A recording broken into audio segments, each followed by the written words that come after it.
I have a hypothetical question for you that I actually see coming down the lane, and I'm wondering how you think Canadian society reacts to this. Let's imagine a scenario where Trump is reelected. Um, and he's been quite explicit, and I have a policy which I'm quite clear about is I take everything that everybody says literally and seriously. So when Donald Trump threatens to lock up political opponents, shut down media companies, um, is talking to the chairman of the Joint Chiefs of Staff about shooting people in the leg, I take all of this very seriously. What happens in Canada when the first prominent American asks for asylum from a political prosecution from the Trump administration in Canada with merit? That would be very interesting. I mean, obviously, it would depend on the instance and the circumstance. There would not likely be an agreement on the surface, but it would depend on who's in government in Canada. In Canada, we're not expected to have an election probably until 2025. And I think Justin Trudeau, as I said earlier, one of the it's sort of the Hail Mary pass of what he could, if he decides he's going to run again, he would be banking on Donald Trump coming back, Donald Trump being crazy, Donald Trump being belligerent and offensive, and therefore exploiting that. In 2000, and so when Donald Trump ran in 2016, Justin Trudeau was a fresh new prime minister, and we just kind of stayed away from American politics as we instinctively do. In the 2020 campaign, we had just come out of, and we were just having the ink dry on the new Canada US NAFTA agreement. And so picking a fight with an incumbent president who might beat Joe Biden is probably not great, especially also when we were trying to get access to PPE and vaccines from the United States. Like this was a not just an important economic relationship, but a life and death relationship, Canada, the United States. You probably don't want to pick a fight with Donald Trump and exploit, the unpopularity of Donald Trump in Canada when the guy could get reelected and block vaccines from coming into Canada. So it was a tactical thing. Gloves are off. Now, when you have Justin Trudeau going for a fourth mandate, he's desperate. He's way back in the polls to draw and drag and to pick a fight with Donald Trump so that he can get Pierre Poilievre to be aligned with him in a dynamic like that. I wouldn't be surprised if he would look for somebody who would try to say that their human rights are being abused, and then Justin Trudeau to welcome somebody into Canada, hold them up as a sort of a poster child of how compassionate he is versus Donald Trump, and of course that would be toxic for Canada and the Canada-US relationship. But for Justin Trudeau to stay in power, there's a further left-wing party, the Socialist NDP. They would love all this. And so but again, all of this is bad. All of it is bad because it just spirals out of control. The Canada-US relationship is the most successful economic partnership and security relationship in the history of the world.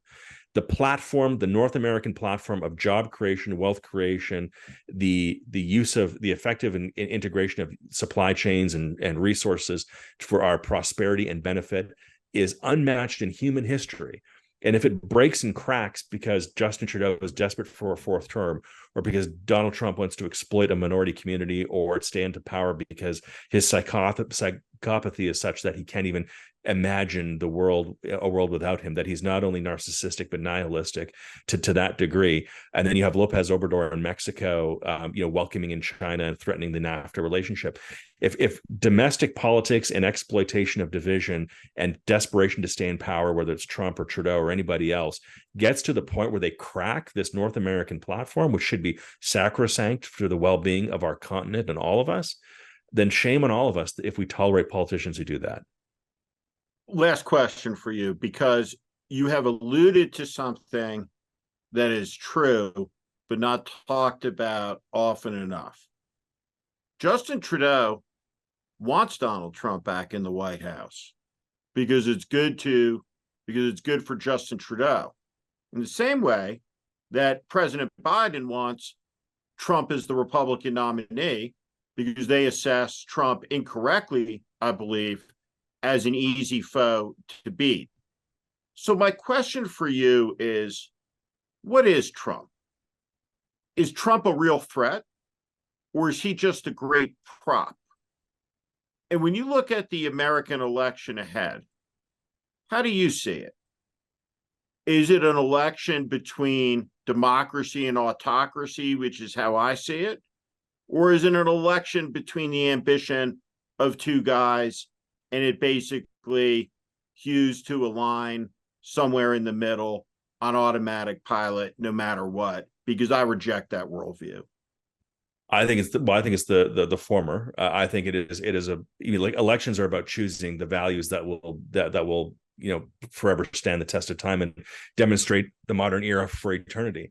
And to tolerate to tolerate Donald Trump as president of the United States, after everything that we've seen, after everything that's gone through, after everything that's happened, the division, the ugliness, you go down the rabbit hole of all this stuff, and you have so effectively for years now. It's just, to me, it's unimaginable. Like, it's unimaginable. I don't get it. It's like, I was in Cleveland in 2016 when Donald Trump won the nomination. I was there doing political analysis for a Canadian television network. And I just remember walking around the concourse in the arena there in Cleveland and talking to people with the red MAGA hats on, and just like John, like your own governor, John Kasich, is not even there. Like, how, like the Bushes and the McCains and the Ron, like, none of them are there. Like, he's really going to build a wall. And like, talking to people who believe in this stuff, it was, as I say, it's like talking to people who think professional wrestling is real. It's like, do you not see this charade? Do you not see that he's just a grifter? He's not a successful businessman. He's gone bankrupt. Like, there's nothing about this guy that he's not about you.